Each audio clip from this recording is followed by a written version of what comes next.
뉴스야 시작합니다. 정치부 이채린 기자 나와 있습니다. 첫 번째 물음표 볼까요? 네, 첫 번째 물음표는 공수 바뀐 국정조사 왜입니다. 네, 민주당이 이태원 참사 국정조사를 단독으로라도 처리하겠다는 입장이어서 여야 대치가 가팔라지고 있습니다. 그런데 공수가 어떻게 바뀌었다는 거죠?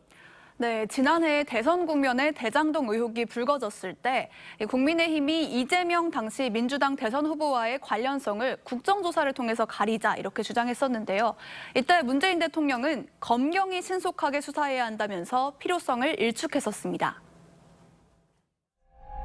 준비 기간만 수주에서 수개월까지 예상되는 특검과 국정조사를 주장하며 오히려 진상규명을 지연시키려 하고 있습니다만 진실을 알고 싶고 규명돼야 된다고 생각이 든다면 그렇게 무리하게 국정조사를 요구할 것이 아니라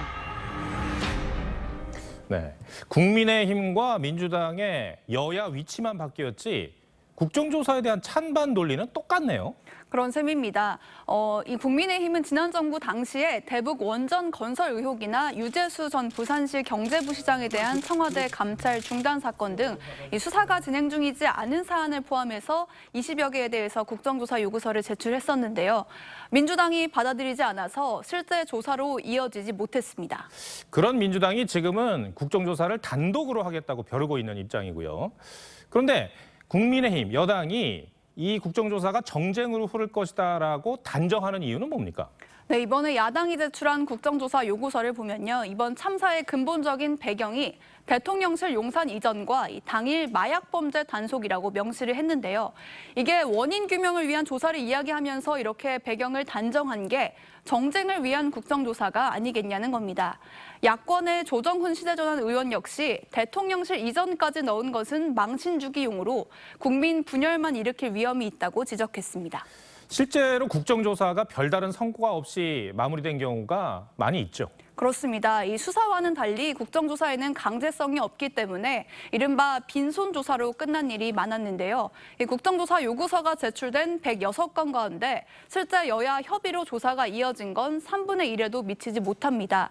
그리고 이 가운데서도 절반 이상이 결과 보고서를 내지 못하고 흐지부지 끝났습니다.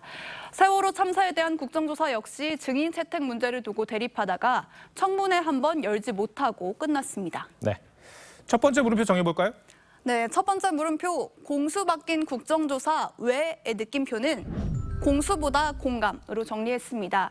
지난주 여당 지지자의 77%는 국정조사 실시를 반대하고 야당 지지자의 85%는 찬성한다는 여론조사가 있었죠.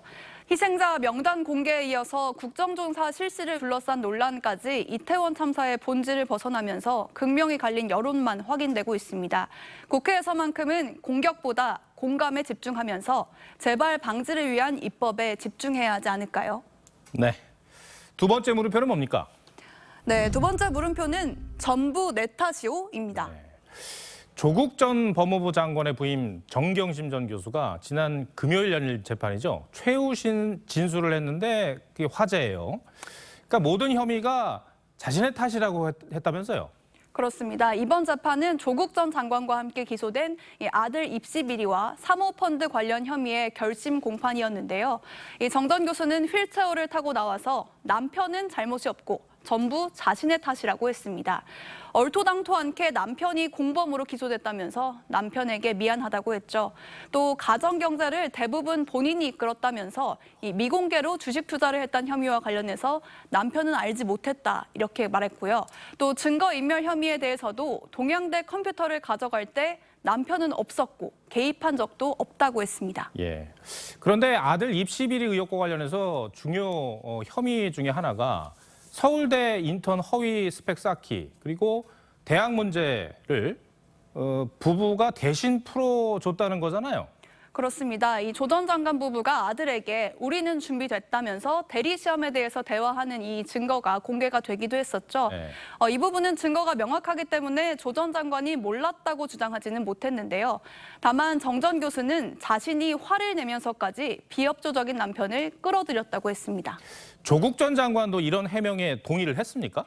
그렇습니다. 이 재판에 조 전 장관도 출석을 했었는데요. 네. 이 대리시험 의혹이나 인턴십에 대해서 별다른 해명은 없었고요. 진학 문제는 배우자의 소관이었다면서 이 몰랐던 일을 알았다고 할 수가 없다고 했습니다. 네.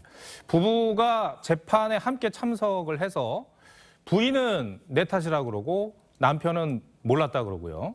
그러니까 이렇게 책임 소재를 분명하게 하는 이유가 있을까요? 네, 앞서 이 정전 교수의 딸 입시 비리 관련 재판에서 이 조 전 장관과의 공모 관계가 대법원에서 일부 인정된 상태입니다.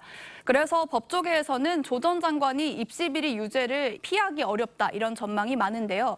이 때문에 부인인 정 전 교수가 적극적으로 남편은 자녀 교육에 관여하지 않았다는 주장을 펴고 있는 것으로 보입니다. 게다가 최근 정치권에서는 조 전 장관이 정치적 재기를 노린다는 얘기까지 흘러나오고 있습니다. 총선 출마 혹은 그 이후에 더 큰 정치적 노림수를 위해서 명예 회복이 선행돼야 할 텐데요.